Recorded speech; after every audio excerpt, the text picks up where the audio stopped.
Cordial saludo. Mi nombre es María Emilce Aranda Sánchez, pertenezco al SEAT San José del Guaviare, curso el programa de Ingeniería Ambiental. Nos han solicitado realizar como prueba final la presentación en PowerPoint para explicar las fases trabajadas durante el transcurso del curso Propiedades y contaminación del suelo según la situación problemática expuesta al inicio del curso. Básicamente, esta se realiza en tres fases. La primera, que es el diagnóstico, la segunda, que es la hipótesis, y la tercera, que son las alternativas de solución a la problemática de contaminación del suelo en la sabana de Bogotá. En primer lugar, tenemos el diagnóstico del problema.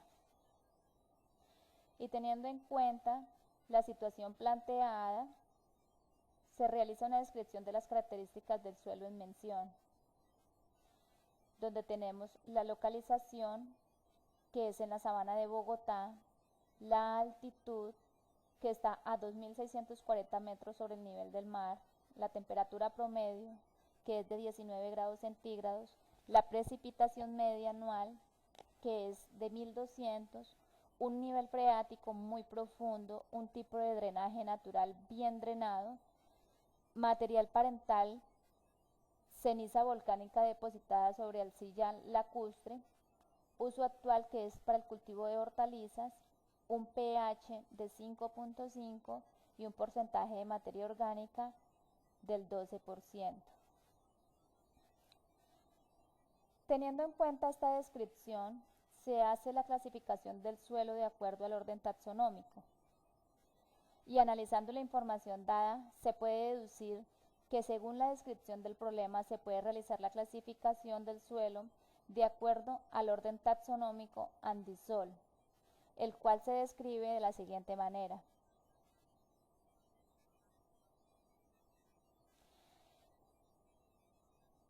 Los andisoles son suelos desarrollados sobre materiales piroclásticos depositados por erupciones volcánicas, cuya principal característica es la variedad de material parental.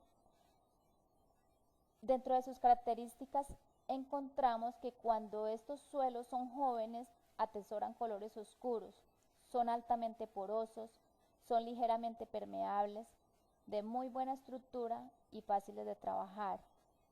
Dentro de la importancia en la producción de los alimentos encontramos que los suelos andisoles permiten cultivar gran variedad de cultivos, como la caña de azúcar, el tabaco, la papa, el té, vegetales, trigo, arroz, entre otros.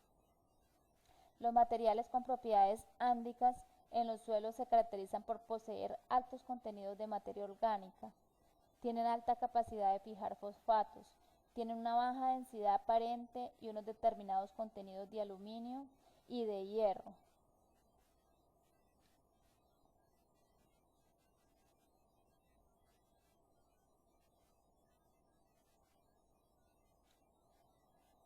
Siguiendo con la descripción, los suelos andisoles se encuentran distribuidos en la región andina, especialmente en la cordillera central. Estos suelos se dan en todos los regímenes de humedad y temperatura del suelo. Dependiendo de las condiciones climáticas, su evolución será más o menos rápida. Así, los suelos andisoles se desarrollarán mucho más deprisa en una zona tropical que en una zona árida. Siguiendo con la importancia en la producción de los alimentos, los suelos andisoles son excelentes para la producción de hortalizas como el repollo, el brócoli, el apio, la lechuga, la cebolla, la acelga, la zanahoria y en general son de muy buena fertilidad. Uno de los principales usos de los suelos andisoles es como aprovechamiento para frutícolas, principalmente plataneras y cafetales. Estos suelos andisoles son intensivamente cultivados y plantados con una gran variedad de cultivos.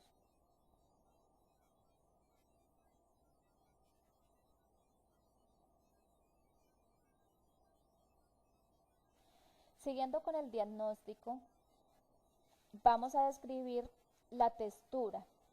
La textura es francoarenosa, teniendo en cuenta la granulometría que se nos ha dado al inicio en la descripción del problema.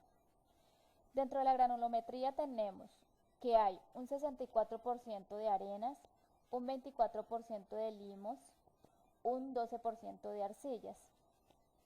De acuerdo a la figura triangular, podemos observar que un suelo que presenta un 12% de arcillas, un 64% de arenas y un 24% de limos tendrá una clase textural francoarenosa. Esto significa que es un suelo de textura muy gruesa. Las texturas francas son ideales y adecuadas para la agricultura.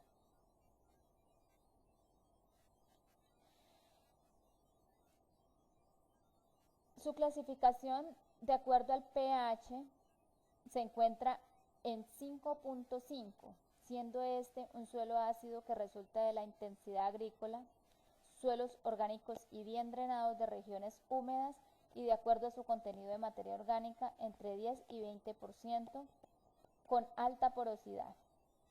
Los suelos francoarenosos son ásperos, manchan la mano y no forman figura. Tienen una formación masiva de complejos amorfos, humus y aluminio. Tienen la capacidad para fijar fósforo. Varía con el tipo de arcilla. Dentro de las características de los contaminantes encontrados en la situación problema, tenemos tres principales, donde se encuentra el cadmio, donde la procedencia es de los pesticidas, de los fertilizantes, de los herbicidas y de los insecticidas. Dentro de los impactos generados en la producción del cadmio, encontramos que reduce la absorción de nitratos y el transporte de los mismos de la raíz al tallo de los vegetales. También inhibe la actividad del nitrato y la reductasa en los tallos de los vegetales. Dentro de la salud humana encontramos síntomas como la diarrea, el dolor de estómago, vómitos, infertilidad, daño al sistema nervioso central, daño al sistema nervioso inmune, desórdenes psicológicos y posible daño en el ADN o desarrollo de cáncer. Otro de los contaminantes encontrados en la situación problema es el arsénico, que proceden de los pesticidas y de los riegos con agua contaminada con residuos industriales. Los impactos generados en la producción es que destruyen la clorofila en el follaje como consecuencia de inhibición de la producción de enzimas. Y los impactos generados en la salud humana encontramos aquellos como la perturbación de la piel, la infertilidad, la pérdida de la resistencia a infecciones, la perturbación en el sistema nervioso. Otro de los contaminantes es el plomo. Su procedencia está en el agua de riego, tomada de ríos con residuos industriales. También procede de los herbicidas, de los insecticidas y de los fertilizantes. Dentro de los impactos generados en la producción de cultivos encontramos que hay una reducción y fallas en los cultivos, inhibe el crecimiento de las plantas, contamina el suelo y luego las raíces de los vegetales. En la salud humana afecta daños en el cerebro, daños en la sangre, daños en el sistema nervioso, en los riñones y el sistema reproductivo.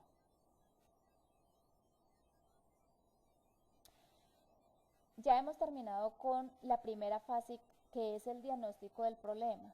Pasamos a la segunda fase, que es la hipótesis sobre la contaminación del suelo de la sabana de Bogotá, teniendo en cuenta la situación problema. Dentro de la hipótesis podemos decir que la reducción de la productividad de los cultivos en la sabana de Bogotá y los altos niveles de toxicidad del suelo tienen relación directa con los niveles de vertimientos industriales sin ningún tipo de tratamiento, que son encaminados y desechados en las aguas que zonas más abajo están siendo utilizadas para el riego de los cultivos de repollo, apio, brócoli y lechuga.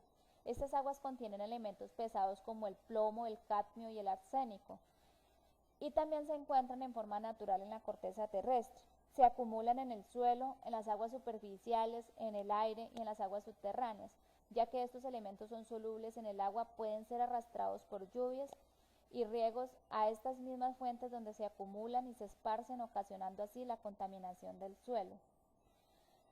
Así las cosas, el manejo de estos cultivos de manera convencional, que requieren de determinados productos químicos utilizados para aumentar la productividad y controlar otros factores que ponen en riesgo su permanencia y producción, elementos como fertilizantes que pueden afectar la inocuidad del producto, es decir, la existencia y control de peligro en los productos para el consumo humano. Los fungicidas, insecticidas, están contribuyendo en gran medida a la contaminación del suelo y por ende de los productos cosechados, que están poniendo en riesgo la salud de los consumidores por sus altos niveles de contaminantes encontrados en estos productos, que han sobrepasado los límites permisibles según la normatividad.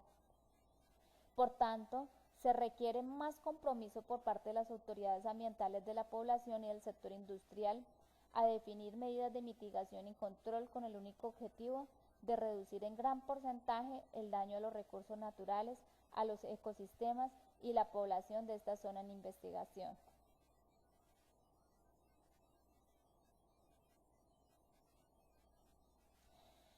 Entrando en la tercera fase, tenemos las propuestas de solución al problema de contaminación, según la situación problemática.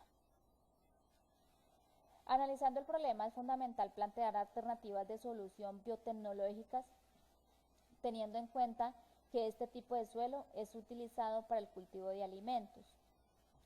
Una de esas alternativas de solución que planteamos fue la fitorrecuperación, el cual presenta unas ventajas y unas desventajas. Dentro de las ventajas de la fitorrecuperación encontramos que es de fácil mantenimiento, teniendo en cuenta que es una cobertura vegetal que se le aplica al suelo para su recuperación. Por tanto, es de fácil mantenimiento. Su uso es muy económico, no es una técnica peligrosa que afecte la salud de las personas, es útil en la transformación de muchos contaminantes y puede recuperar la zona afectada sin causar perturbación. Las plantas limitan la movilidad de los contaminantes en el suelo. Dentro de las desventajas tenemos que son solo eficaces para mantener los niveles de metales pesados en el tiempo. Puede también haber inhibición en el crecimiento de la raíz por el exceso de los materiales pesados que se encuentran dentro del suelo. La concentración del contaminante debe estar dentro de los límites tolerables para la planta. Puede existir riesgos de lixiviación de los contaminantes móviles.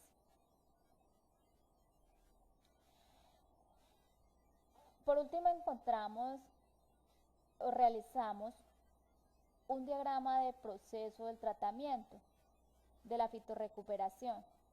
En este caso, en primer lugar, se hace la selección del material vegetal, se traslada a la zona de aplicación, se hace la instalación del sistema de riego dentro de la zona afectada, se hace la siembra del material vegetal, se revisa, se hace un mantenimiento, una supervisión durante el tiempo estimado para la recuperación del suelo y por último encontramos ya el suelo recuperado apto para la siembra de cultivos.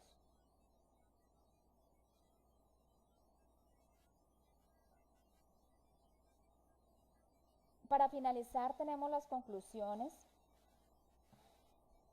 donde el diagnóstico, la hipótesis y las alternativas de solución son tres partes fundamentales que se deben tener en cuenta a la hora de enfrentar un caso o situación que se presente.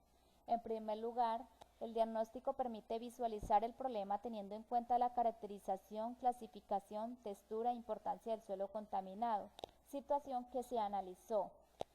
En segundo lugar, Está la hipótesis que hace énfasis en una suposición hecha a partir de los datos descritos en la situación problema, que sirve de base para iniciar una investigación. Y en tercer lugar, las alternativas de solución, que son aquellas que determinamos a fin de reducir el impacto que esta problemática puede generar en el suelo y por ende en el medio ambiente y la salud de las personas. Muchísimas gracias. Doy por terminado la realización de las diapositivas.